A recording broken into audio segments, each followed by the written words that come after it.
Good evening. The board now reconvenes this meeting of the Plano ISD Board of Trustees in open session at 7:00 p.m. on April 4th, 2017 at the Plano ISD Administration Building.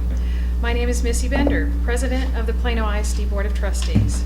On the board's behalf, I wish to extend a warm welcome to all who are present and to our web and video viewers. We will conduct our meeting tonight focusing on the district's two major goals. Number one, ensure the continued improvement in student learning. And number two, ensuring the efficient use of resources.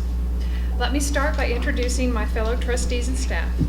Seated to my left are Dr. Brian Bengley, our Superintendent of Schools, Nancy Humphrey, Board Vice President, Trustees Tammy Richards and David Stolley, Susan Modisette, the Assistant Superintendent for Campus Services, Dr. Matthew Gutierrez, the Assistant Superintendent for Employee Services, and Dr. Jim Wusso, Assistant Superintendent for Academic Services.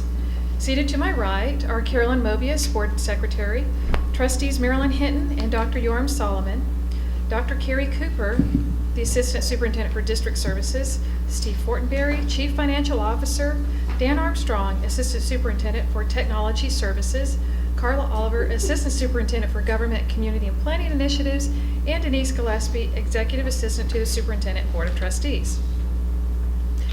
Now I'd like to thank our Safety and Security Department and the student cadets in our award-winning Junior ROTC program who served as greeters this evening. Please join me in applauding these greeters.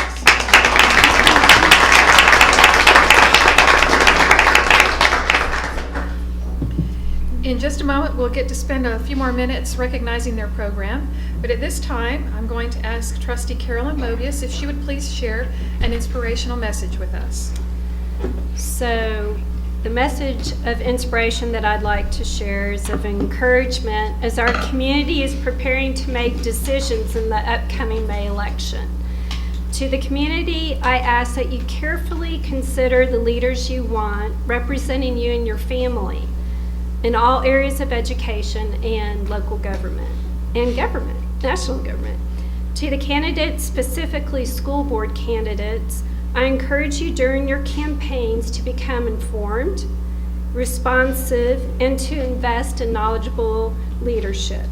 Keep your energy up, as we know our Plano ISD children deserve the very best effort from every individual serving in their care and education. And one more thing I'd like to add to the candidates who are running for any position. I want to share an experience my first time when I was running. And I'll try not to cry. So I'm already, So the first time I decided to run, one of my opponents, his name is Raj Menon, was running against me, and we developed a wonderful relationship even though we were running for the same position. I cannot tell you, he is one of my best friends.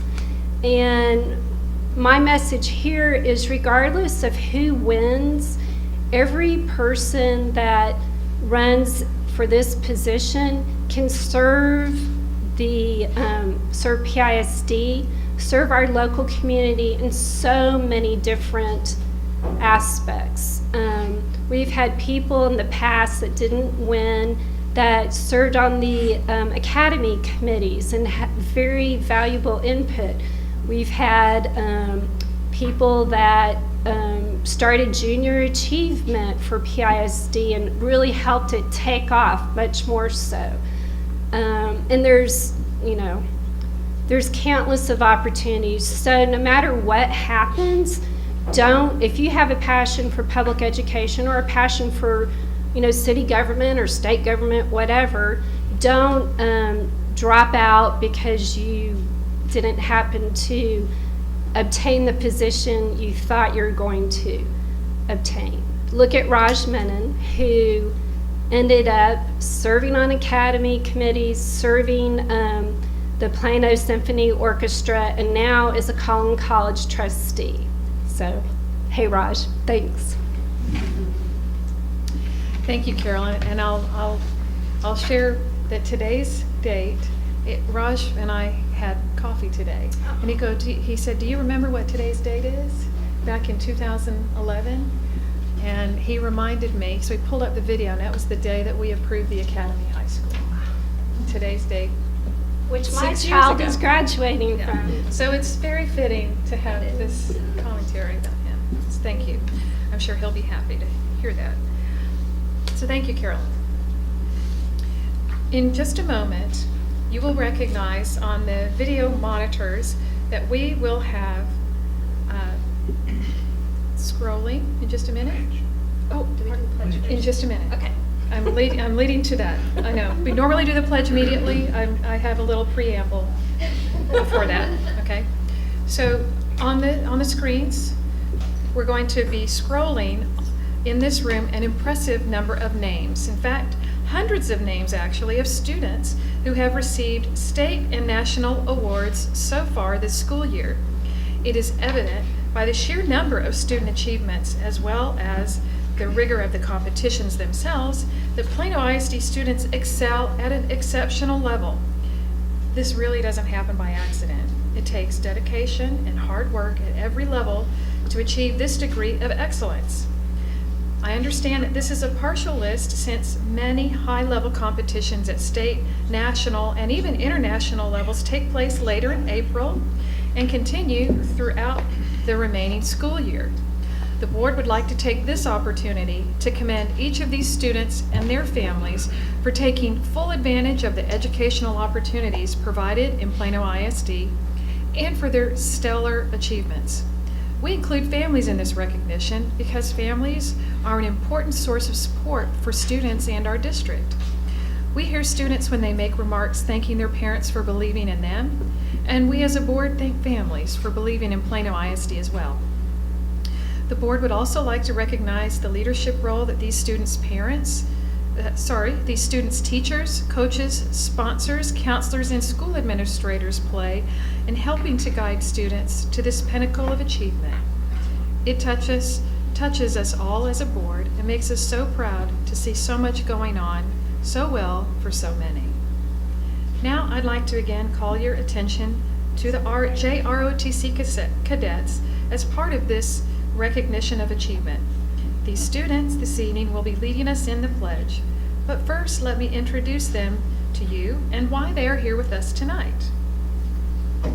All three Plano ISD junior ROTC battalions underwent their formal inspection process.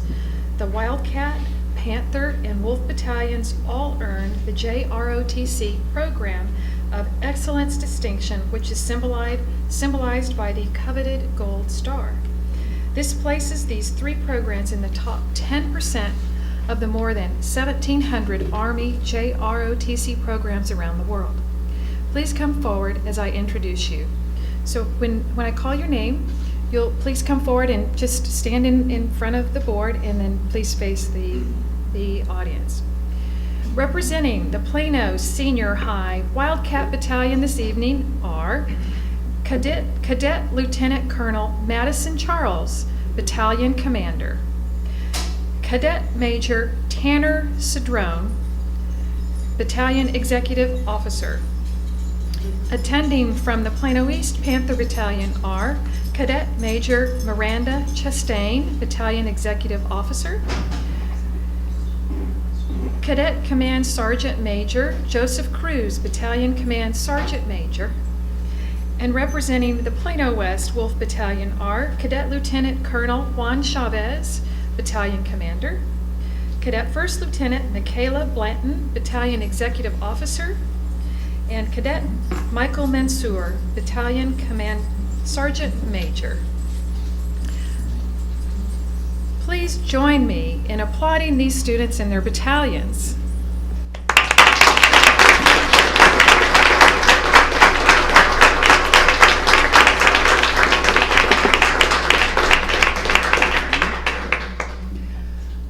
Students, we are very proud of you, and we would like to take a moment as a board to come and take a picture with you. So we are going to now join you in front of the board table. So colleagues, would you join me? And we'll take a picture together. So we will We will. do that.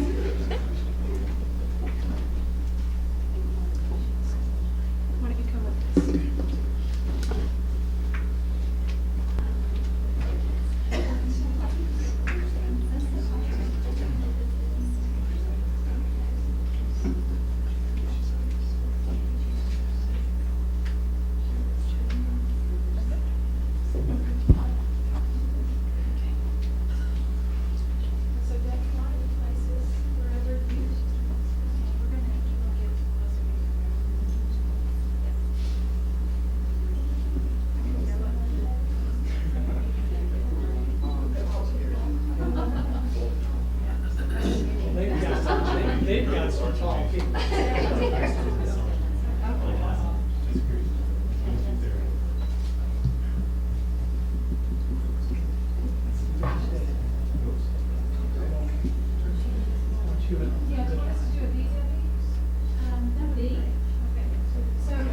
guys will step back 3 steps.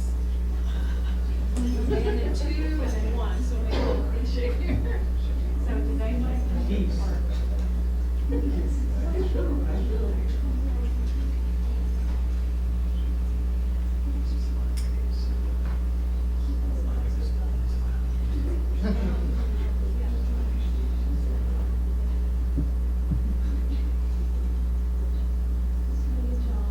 get a little closer.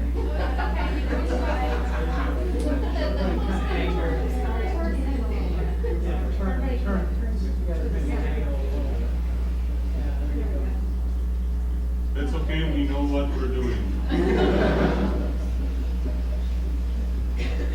Somebody does. Okay. 1, 2, 3.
Right.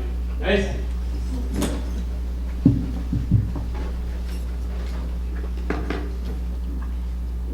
I pledge allegiance to the flag of the United States of America and to the republic for which it stands, one nation, under God, indivisible, with liberty and justice for all.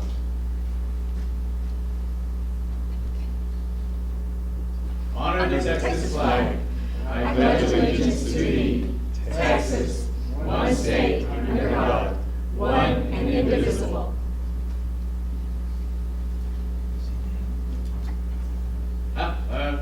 Hey.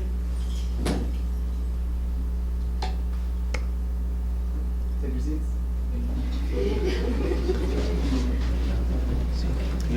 Thank you very much.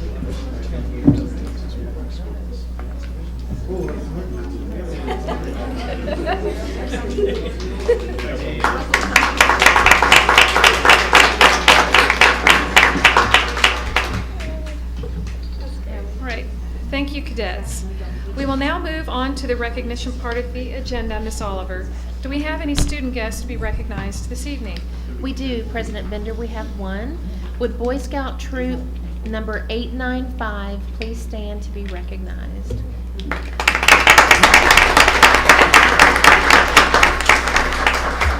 Welcome. Yeah, we thank you for being here on behalf of your troop. Thank you.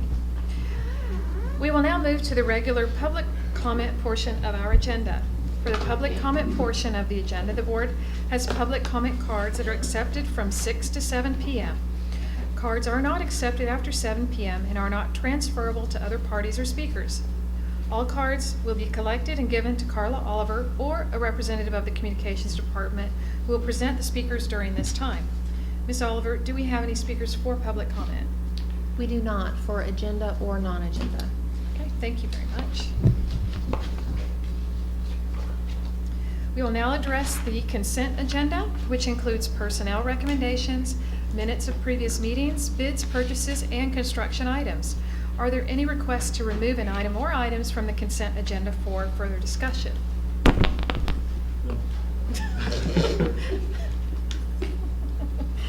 Okay, that was called a fake out.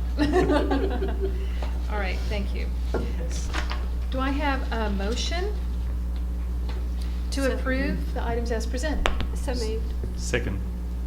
Okay. All in favor, please raise your hand. Motion passes unanimously. With the approval of the consent agenda, now the board will continue with the agenda items for discussion and action. All right, so we have some reports this evening. The first one concerning a legislative update, because, you know, it's that time of year. The other year. Carla, do you have anything that you'd like to say to introduce this? And then I'll add some comments and open it also to the board to add Sure. any comments? Just something very quickly. We continue to update the document that should be in your packet regarding bills that are in play, their status. And again, I will say the BOIs, the bills of interest, continue to grow a little bit, but I will say, reading each one of those, and you know how the vast number of bills that there are, some I just can't help but put on there. But whether they do or don't fall within our legislative priorities, I've tried to keep that on top. But then some other items I just thought were of interest, so I'll leave that to the board's discretion, however you'd like to. Okay, thank you. So this session, there have been over 2,000 bills related to education filed. And a filing period has ended, so that number is not going to grow. So what I'd like to do at this point is just, if you have information that you'd like to share about any one of these priority items and any bill activity, let's use this time to do that. I'll kick that off to update you on where item 1, the taxparency topic, is right now, because there was some action that took place in between our last meeting and this meeting. So in the House, this bill was referred to, it's House Bill 1890, and it was referred to the House Ways and Means Committee. So it received a hearing, I think it was about 2 weeks ago, and I went down and testified in support of that. And you know, it was really encouraging, all of the support that we had there from all parts of the state and organizations. We had 41s and 42s. We had Chemical Manufacturers Association, Texas PTA, Texas Association of Realtors, TASA, TASB. I mean, just a multitude of organizations that don't commonly come together around the same issue in the same way. So that was very supportive. So that's the good news. The surprising news was that the manner in which our House sponsor, Representative Prigleon, did a great job of laying out the bill and talking about its merits and purpose and so forth. And then I testified, and then he closed. So at the end of my testimony, it was just really shocking how unsupportive they were of this legislation, those particular House members. They just didn't want the phone calls from constituents that would result from this kind of transparency of their decision-making, and they made that obvious. So it was really stunning to all of those supportive organizations that had attended and signed up in support of this legislation. So I think the representative did a great job in closing and pointing out the real merit and how so many organizations that don't come together were coming together around this. So we're kind of strategizing where we are on the House side. Right now we're focusing on the Senate side in the hopes of getting a hearing. It's assigned to the Finance Committee, so we're still working to advance that on that front.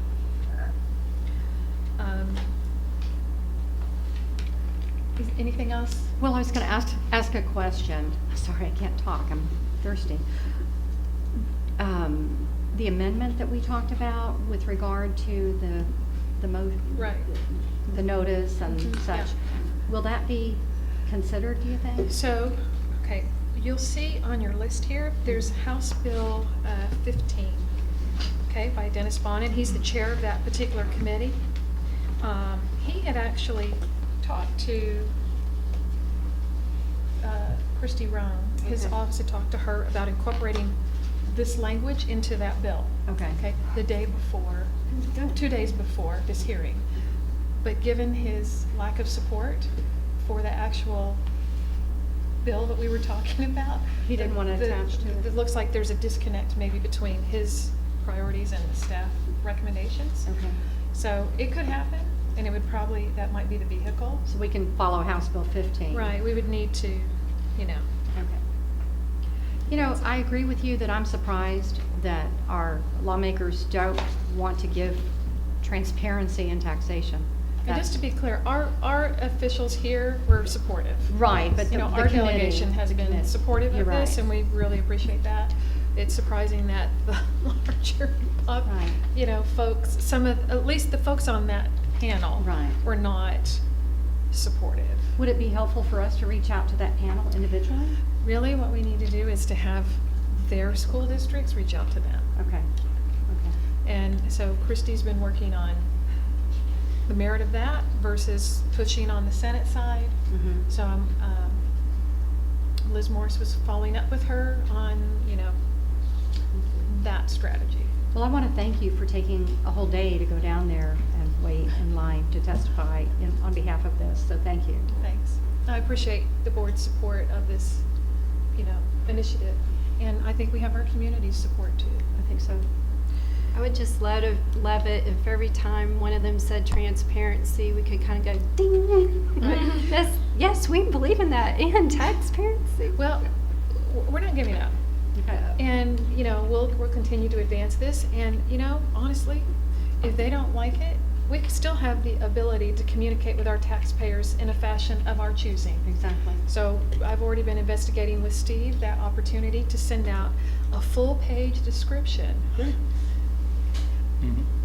that's a lot more in-depth than just a one-line item on the property tax statement. Okay. So we still have that ability. It's not free as this other mechanism would be, but if we believe strongly in communicating this information, we can do that.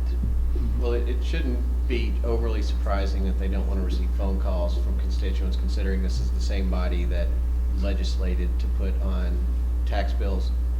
This is the responsibility of your local representatives. Call them, don't call us, and check your tax bill. You mean your school districts? Yeah.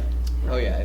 It says that on. It's on the property tax on the appraisal property tax form. appraisal form. They So- legislated that. But you know, I am encouraged by the grassroots nature of this and all of the support that this movement has generated, and you know, can encourage us to continue working on the Senate side, work on the House side, even if it doesn't happen this time, to continue with this Right. work for the next session, because quite often it takes more than one session for something to really be put in place. But you know, this is important. This is important information, and it needs to be included. So we just need to keep your chin up, notwithstanding this first round. There's a long battle yet to go. Well, and I'm And- thankful, and when I said our lawmakers, I'm going to clarify, I'm thankful for Senator Van Taylor for writing the sponsor bill in the Senate, and then Representative Leach and Representative Shaheen both have signed on, And so did Laubenberg. and Laubenberg, okay, So they've good. all been supportive, and we really Awesome. That's appreciate wonderful. that.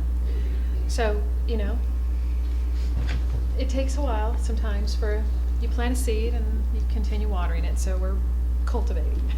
It's a marathon. It's a marathon. Okay, next item, some good news on the property tax relief side. You know, that same day that I was there, I was asked by TASB and some other representatives if I would testify in support of two other bills that were up that day that we had, you know, taken a favorable position on, which was 390 and 486. They're duplicates, said the same thing, one's by a Democrat, one's by a Republican. So I testified that gives us the ability on our tax rate to reduce it and raise it back up to a previously approved level.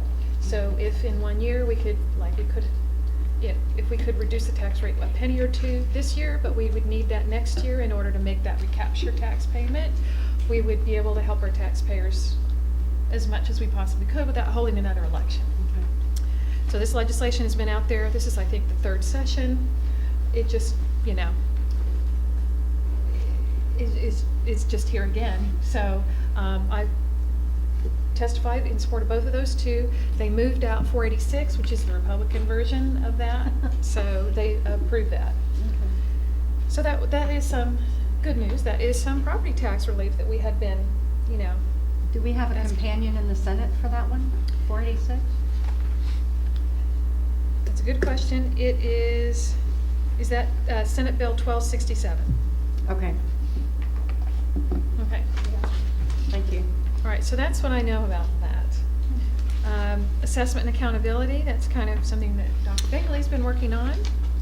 Yes, in the last meeting, I had updated everybody that both the House and the Senate, but more specifically House Bill 22, really did change from an accountability A to F model that was really driving a summative grade, which for particularly elementary and middle school was based almost exclusively on STAR testing, to something that became incredibly multi-metric in the House version, based on many quantitative and qualitative measures, and in fact would have 3 domains instead of 5, and have an individual grade for each domain as opposed to one. I went, and many folks did, testified, again, as President Bender suggested, a pretty wide variety of folks who said, well, that's a movement in a far better direction than what you had. And so I testified in support of that as well, with the caveat that I asked that as we move forward, that the commissioner, let's take the time to do this right. Doing it right is more important than doing it fast. And also that part of that time is reach out to folks in education and bring them to the table and talk about how do we include some of these measures in fine arts and survey instruments and a variety of things that we think give us good information. How do those come together? I think that it's going to be a very interesting conversation. You know, some of the same chambers have had bills that want to limit testing, but yet have an accountability model that's anchored on testing. And then they have said, okay, we need a far more multi-metric approach to this, yet we still want the simplicity of an A to F grading system. And those things are going to work against each other in the conversations that they're going to have. So it's really going to be interesting to see what emerges. We already do know that both the Senate and the House have really said that it had to change to incorporate more things than what was originally brought forward, and that was universally kind of blasted when it came out. So there's been real positive movement, and we just need to continue to keep trying to guide what we think is best. Ultimately, I'll go back to what we saw up on the screen. You know, our simple message is we want our kids to pursue excellence in wherever their interests and their passions take them. And we just think there should be accountability that connects to that thinking, as opposed to a very narrow state assessment. So that's what we're going to keep pushing for, and we've had some good movement in that area. Okay, thank you. So the next topic has to do with pre-K funding. Both the House and Senate versions removed that from their budgets. And Steve, if you don't mind weighing in on that, could you describe what they're doing with that? I'm not entirely sure. I think neither has approved the governor's grant program. Of course, we do still get half-day funding, but my understanding is that neither of the budgets, either the House or the Senate, would continue the grant funding that we had the last year. That was one of Governor Abbott's initiatives. I think some of the thinking was using that money and just plowing it back into the basic allotment. So you can use it, as you wish, instead of having to apply for it. Right. So that's where I think that is. And is that at 136 million? Is that the number? That's one of the numbers. I think the House and Senate had two different numbers at one point, and neither was approaching half of what the governor had asked for, but there's 3 or 4 numbers that have been bandied about. Okay. I mean, the last thing that I was going to throw out there has to do with just where the budget stands between the House and the Senate versions. Steve, if I could ask you again, would you mind just giving a couple of sentences on? On the school finance part of it? Yeah. Yeah. So the Senate has passed theirs out and I guess sent it over to the House, their entire appropriations bill. As far as public education, they, in a Texas Tribune report, apparently very candidly agreed that they had removed their funding at the expense of local property taxpayers who were having to pick up an increasing burden. So the Senate bill, I believe, was $1.8 billion less in state funding than the current biennium, and that despite the fact that there's another 150 or 60,000 students. So as far as the state's contribution, they decreased it despite inflation and despite increasing pupil population. So they didn't even fund enrollment growth. So they basically leave the formula intact. Both of them, on the other hand, the House side, if there are a couple of measures approved, would add, I believe it's roughly the same 1.8 billion back to the formula to increase the, basically it would be a somewhat new formula. They would take a lot of things that have been separate and combine them.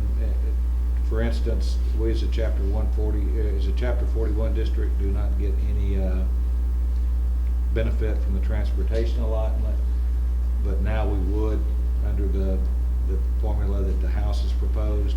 They would increase the basic allotment, I believe, by about $200.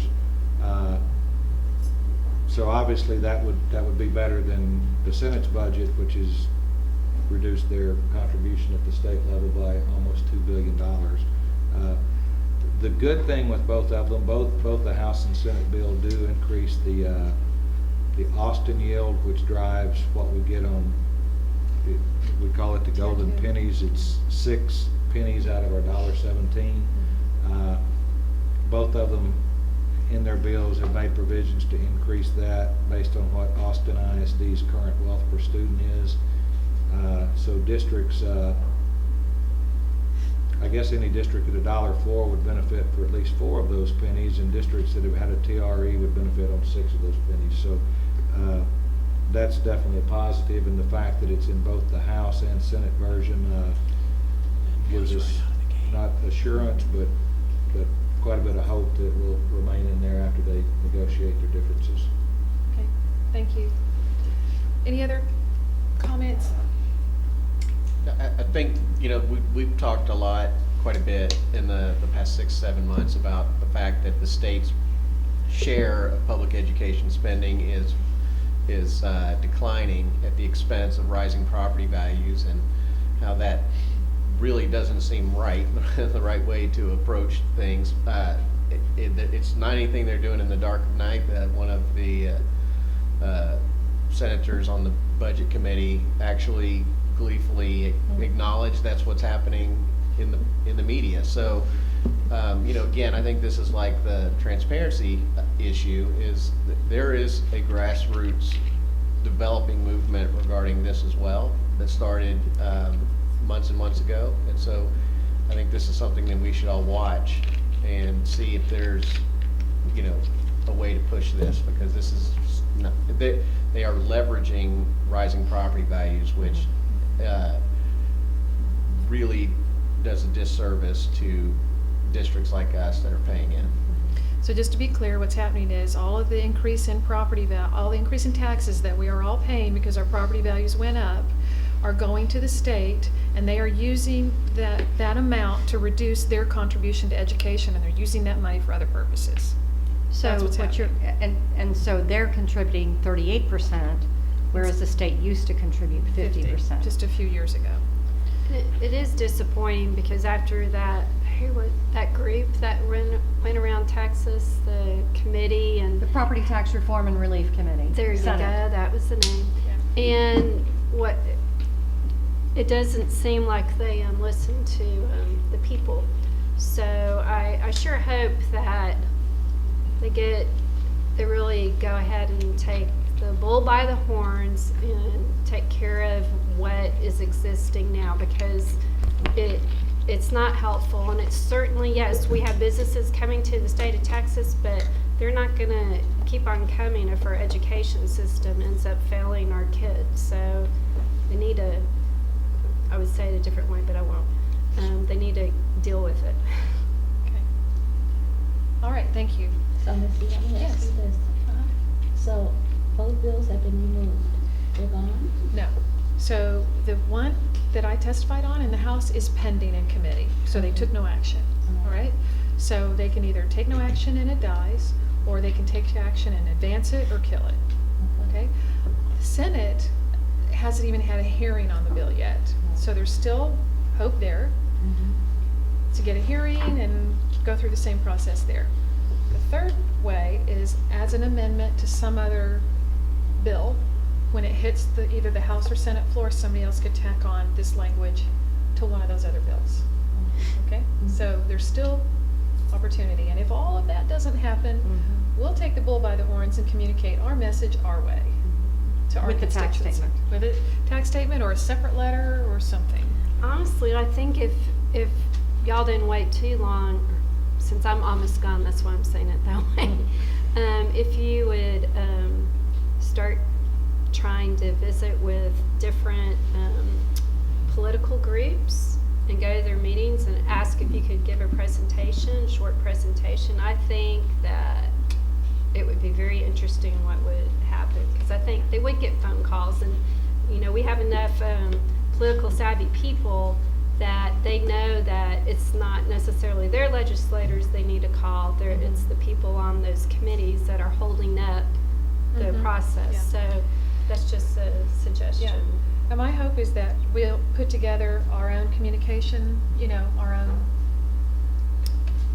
graphic, if you will, to communicate the message, and we'll make that available to all districts, 41s and 42s, and we'll use the same thing and make it easy for them to communicate the same message. You should do both of the messages. The one that, you know, doesn't let us right now that we can't adjust our tax rate because of Election whatever. climate. Right. So I would say, here it is, Yep. 2 major points you need to know. Yep. So we'll be seeing some action. All right, next item. Trustees Tammy Richards, Yoram Solomon, and David Stolley are going to give us a report now on their 2017 NSBA annual conference experiences. I'll lead off. It's always a privilege to get to go to the national conference, just the speakers that you get to hear, the education you receive. We all have required training hours as board members, so it's a wonderful way to get great instruction. I particularly enjoyed the keynote by astronaut Scott Kelly. He is the American that's been in space longest. 500 days, I think, was the total of his time in space. And he talked about how he had to work to achieve that goal after being a rather ordinary student, he said, in his younger days. He also talked about the importance of making smart mid-course corrections, even when you're in a high-performing organization. I think that's instructive for Plano. We're high-performing, but we need to be careful to ensure that we make those small mid-course corrections so we stay on path. The 2 sessions that I'll highlight sort of span individual different ends of the spectrum. I went to one on doing early college, doing virtual high school courses. There's a school district in North Carolina that has a very well articulated strategy to partner with their community college. They happen to actually have one of their high schools co-located with their local community colleges. They have seniors who were taking virtual courses in the high school courses and courses at the community college. And it was interesting to see the breadth of instruction that could be provided to the children by having all of those options available. And I think that's instructive for us. Let's not recreate, let's see what we can partner together on, what we can reuse, how we can also use video technology. So I think that was very instructive. At the other end of the spectrum, because I'm always interested in the getting ready to go to college and the little bitty ones that are just starting school. And so there was a very interesting plenary session by Dr. Ruby Payne, who's worked for years in understanding the effects of poverty on education. She has a number of lectures and products that she has developed that can help both the teachers who were teaching in those scenarios, help both the leadership understand how they have to resource, and help the community know how they have to come together. I know that Dr. Payne actually spoke in Plano a number of years ago. I think it actually predated me joining the board, so it was probably before 2010. And we've changed so tremendously since then. 10% free and reduced lunch, now almost 30% free and reduced lunch. So I think it's, as we look to continue to have new tools in our tool set, I think reaching out to an organization like hers or a similar one could be very instructive. She also shared some of her new work where she has work called Bridges Out of Poverty. And so this is to do what she calls the two-generation solution, helping both the student in your school and helping the family member who was raising that child. She talked about programming that they did. It was, I think, $7,500 for 12 families to proceed through this. She said 9 usually complete the coursework. That's a very reasonable cost per child and family served. I mean, we generously spend about $475,000 on our Plano Family Literacy Program, which helps very nicely, but helps a rather small number of families. And so once again, always looking to make those smart mid-course corrections. It might be the opportunity for us to relook how we're providing services to families. And I'll put in a plug, services in all quadrants of our district, since right now those services tend to be centered on the east side. So I appreciate the district allowing me to go. Thank you. Yoram, David? Yeah, so I'll tag on to Tammy's comments. It was a good conference. You know, Denver is not as exotic as some of the other locations, but it was a good conference nonetheless. There are a couple that I want to highlight.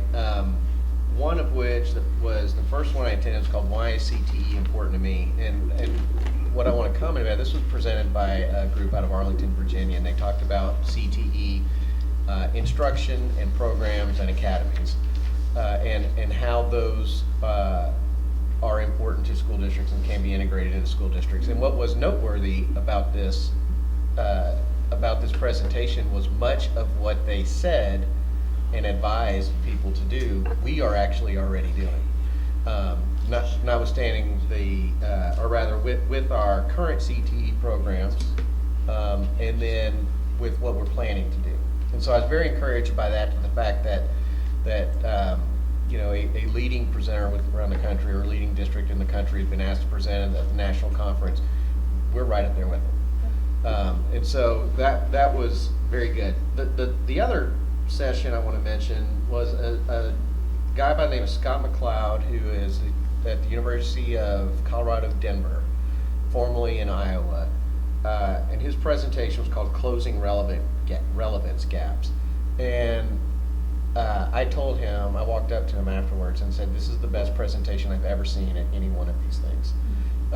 It was phenomenal. He's a college professor, so he has a very good presentation. You know, he knows how to fit his presentation into an hour and 10 minutes and make it relevant. But his style of presentation, notwithstanding, the information that he provided was fantastic. And I actually emailed Missy right afterwards saying, we got to get this guy in the district at some point, whether to talk to board and cabinet at a team of 8 training or some sort of training, or get him in with principals or other instructors to talk. And really the gist of what he was talking about was that there are relevance gaps between what we are presenting and what students need, especially as you get older.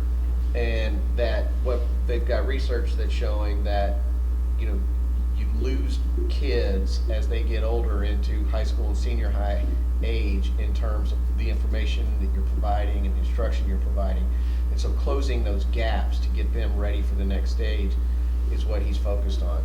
And so I know that we're doing a lot of things the right way here, but I think it would be great to hear his presentation, see if there are some, what do you call it? Mid-course corrections. Mid-course corrections. So I also enjoyed Scott Kelly. He was pretty awesome. Is that more like real-world experiences for the students? It is, So it yeah. increases the relevancy of the knowledge they're. Well, and it was things like the way instruction is presented. You know, your older kids are more hands-on learners. You know, and I did think about the academy and how, you know, that's basically what one of the things we're trying to do there.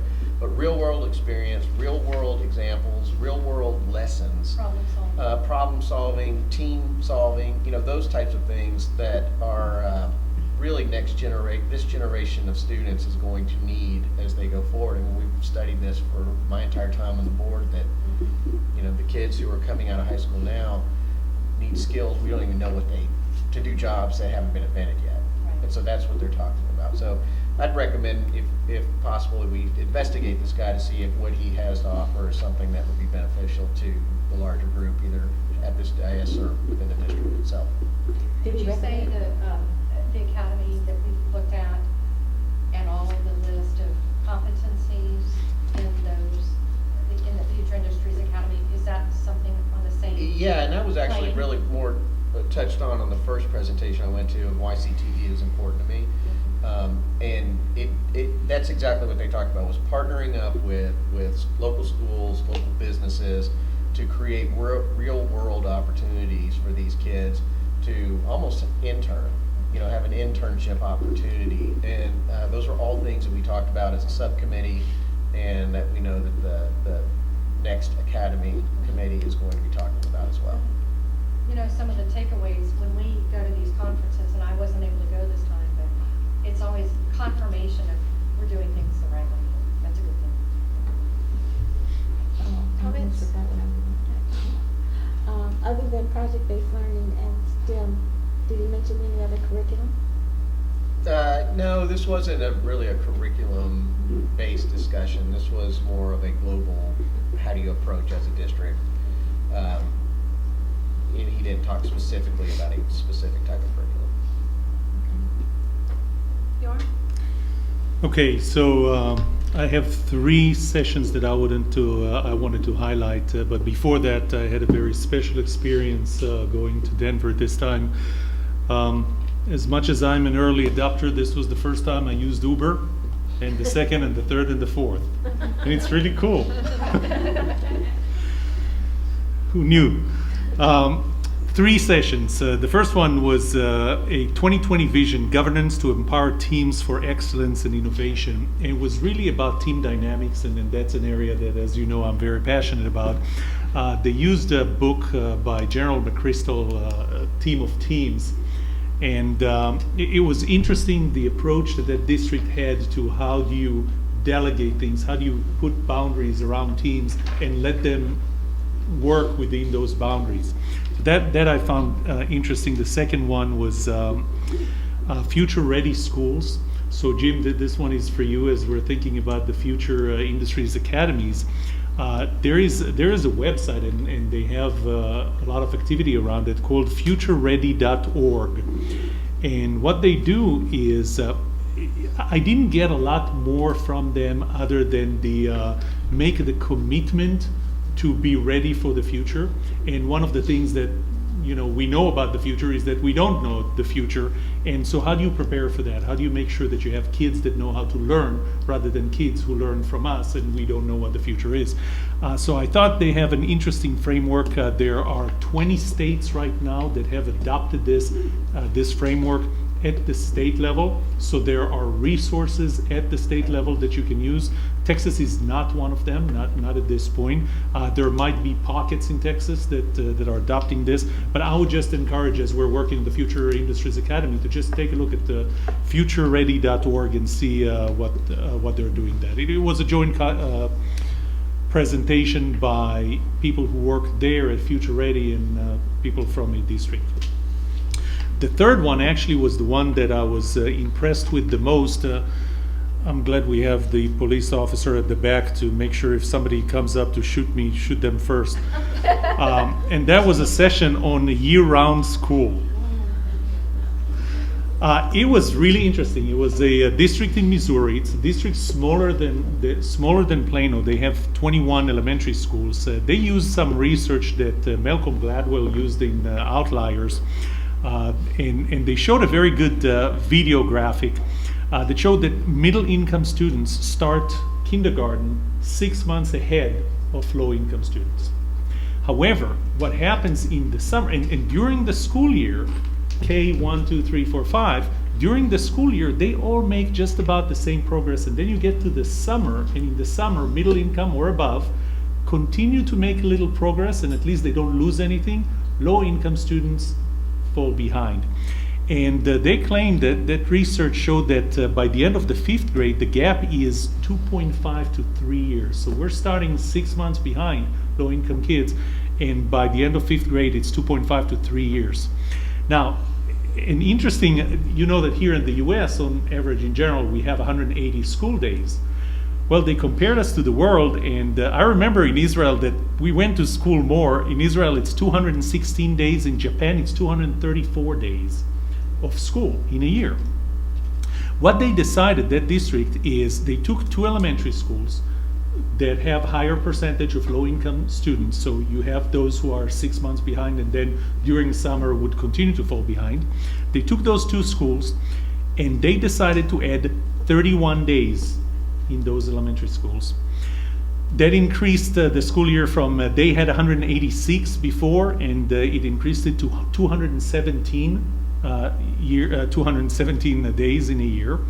What they did with the teachers is they just said, you know, this is your salary, divide by 186, we're going to give you 31 more of those.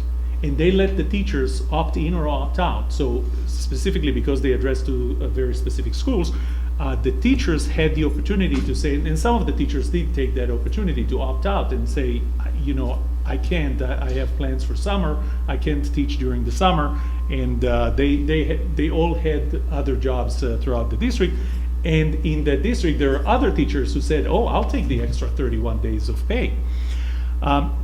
Over 6 years, those 31 extra days add up to 186 days in a school year. So they may be 2.5 to 3 when you start, but you just compensated for at least 1 year. Those 2 schools in that district were the bottom 5 out of 21 elementary schools. Before they started, they did that for 2 years so far. They're in the top 5. Both schools are in the top 5 out of the 21. The state did provide additional funding. I don't know how that's going to work here because it's, you know, the average days in attendance, so they attended more days. Other expenses did have to be added, so especially since you're doing it during the summer, the air conditioning. No significant transportation because the population was within walking distance of those schools. They made this point several times. This is not remedial. This is not a summer school. This is school. So what they did is they closed the school year at the end of May. Then the second week of June, you go back to school. So you graduated from 2nd grade, for example. In 2 weeks, you're coming back, or 10 days, you come back to school. You're in 3rd grade. You're actually taking the first month of 3rd grade. And then as you go into 3rd grade, you don't have to start back. You already have a head start there. The students could opt out as well, not just the teachers. And they had about 500 plus students in those 2 schools that would take the extra month. Only 14 out of 500 opted out, and they were actually hoping that more would opt out because that would put a little less burden on the schools. Only 14 opted out. Of those, 7 later said, you know, we would like to change our decision and we want to get back. Teachers, I said, could opt out. They are still experimenting, so they're not ready to expand this yet. They're still experimenting. They want to have at least 3 years, which is 1 more year, before they knew that what they don't have is the Hawthorne effect, you know, that just because we know that we're going to get this extra month, we're going to actually work harder, and it has nothing to do with the extra month. So they want to have 3 years under their belt. They had absolutely no problems with, I was thinking teacher unions, would they have a problem with the extra month? They had no problem simply because they were paying extra. They were paying for an extra 31 days. Anyway, that was in Missouri, and I was really impressed with, first of all, with the out-of-box thinking of what if we threw another month in the summer, not a summer school, not remedial, and it seems to be working. Thank you. That's what I have. Ryan, do you have any? Yeah, I know it's a National School Board Association conference, but I attended. I appreciate it. A lot of superintendents do, and many present. Yeah, I had an opportunity, a couple sessions that really connected to things we're trying to think differently and attack. Onboarding with new teachers. Really, it's another one that in a large district, some teacher support and appreciation and recognition type efforts. Couple that I did attend that connect to things that we've already heard. One is the work of a particular turnaround effort really in a district very similar to us, in that they've historically been fairly affluent, have seen a transition and become much more diverse, and along with that have in their case one school, and in our case several, that are far more that have a lot more poverty and so forth, and I felt very good about some of the things that they had done, really aligned with the things we've done. And in another case, a highly decorated, actually a Baldrige winner district that really had connected to some good qualitative measures around survey instruments that they use to capture information. I felt good in that a lot of it was similar in nature to the questions that we began asking last year. And quite honestly, from some of their employees, and this is a district that had 175 employees that responded, so that gives you some indication. I would suggest, ours probably were a little better last year in some of those general satisfaction instruments, particularly from teachers. Finally, I attended the last session was from a change maker organization, and I was intrigued by that because I think the board knows we've really tried to talk about can we find ways to connect 21st century thinking, problem solving that our kids want to do, and they'll solve problems that help individuals, particularly in our own community, who are vulnerable.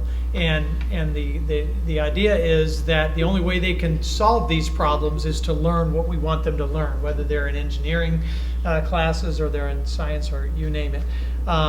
And this is an organization that really, that is their mission. That is their fundamental mission. And I've talked with them once, and they look at for school district partners because the idea is they want these change makers all over the world. And the only way they can do that is to connect with industries and with school districts potentially to create young people who do that. So it was, I agree, it was really a pretty good conference with a pretty diverse set of things that should had opportunity to connect to things you're either trying to attack or you think, hey, that's something we could potentially think of going forward. So it was good. Thank you. All right, well, thank you for sharing. So one last thing, next year it's in San Antonio, which is local, and so Tammy's going to host us all at her favorite restaurants. But I think I would encourage that if, of course all the board members go, but also Dr. Bingley and as many staff members as can go to a local conference like that would be really good. It's a really good opportunity to see what other districts are doing and see if that's something that we need to think about. You know what we should do, David, now that you mentioned that, let's take a look at, Carla, would you take a look at the application process for presentations? Absolutely. Next year? Yep. Number one. And number yes. two, let's look at applying also for a Magna Award again. Because I think, that is the highest distinction we've received, that recognition for our student learning, their mobile learning unit. And I will, if we can have some conversation about what we really think is the go-getter Yeah. topic, because we've tried, and we think we're a competitor and a Right. contender, but maybe rethinking that Yeah, just a little bit. let's think about that, but I don't want to lose the date. You know, if Right, you can right, check right. on that, and, you know, let's try to get in at least one. You know, they're usually very receptive to Plano ISD making a presentation. mhm. So, does that sound good? Sounds good. Sadly, my favorite Mexican restaurant is now a parking lot, so we'd have to find some substitutions. What is it? It's Karam's. I bet they have more in San Antonio. We can do a tailgate party. All right, so let's move on to our last category. It has to do with policies. At most of our regular meetings, we have policies on the agenda for the board's consideration. These policies have undergone prior review by the district's attorney and by each board member. I'll now invite Carla Oliver to introduce these policies. Ms. Oliver. Thank you, President Bender. Tonight we have a number of policies to move through, some of which are second readings. This one is one of those. FDB local admissions. In regard to intra-district transfers and classroom assignments, this policy is presented for adoption under second reading. Okay, do I have a motion to adopt item A on second reading? I move we adopt item A on second reading. Second? Second. All in favor, please raise your hand. Motion passes unanimously. Okay, that was FDB local. Now we are going on to the policy update number 107. Carla, would you like to Correct. describe that, please? I'd be happy to. Policy Update 107 affecting local policies is presented tonight for approval under first reading, and then we'll come back to you for a second reading at a subsequent meeting. Your motion is quite long on this one. I do have some explanations in saying, especially in FFA local, which is a part of this update, we will be using this review process because we know that there are some edits coming on that particular policy. So there may be others as well, but that one we know that there will be some edits coming. So we will be using that second meeting to shore that up after a review and edit. Okay, so there is suggested language for this motion. Do I have a motion to approve Update 107 on first reading? I move that the board add, revise, or delete local policies as recommended by TASB Policy Service and according to the instruction sheet for TASB Localized Policy Manual Update 107 with revisions as noted to the following policies: DEE Local, Compensation and Benefits, Expense Reimbursement; FFA Local, Student Welfare, Wellness and Health Services; and FJ Local, Student Fundraising. And do I have a second? I second. All in favor, please raise your hand. Motion passes unanimously.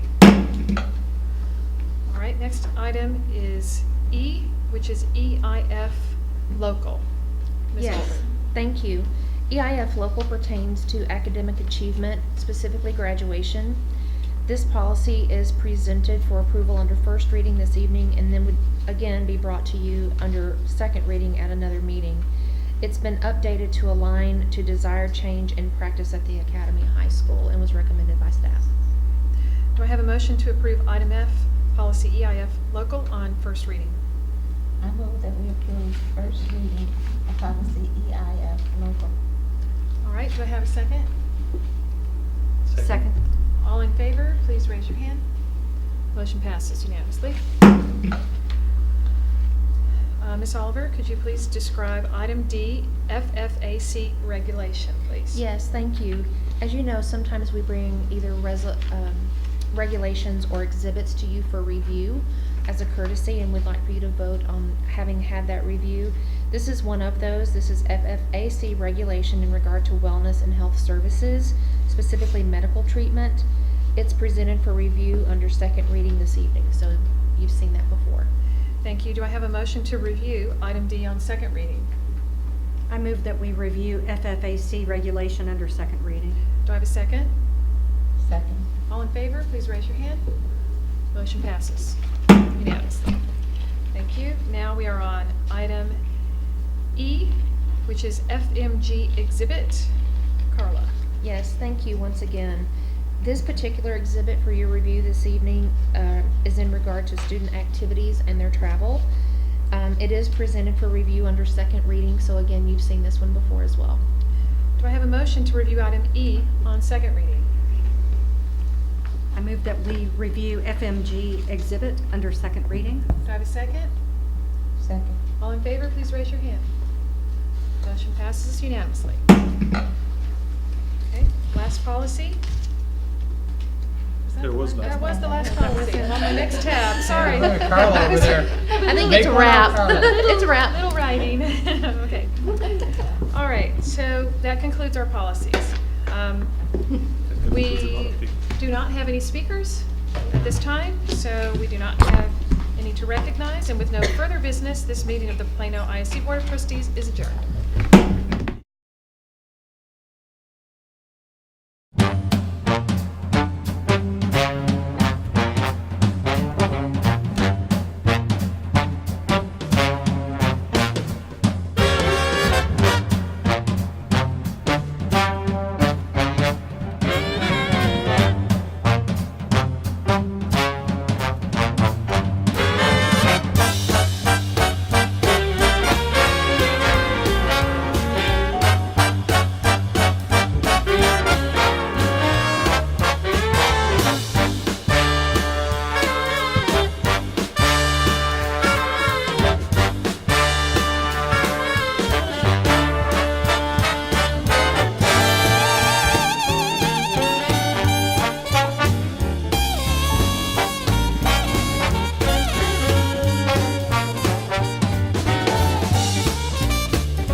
Thank you.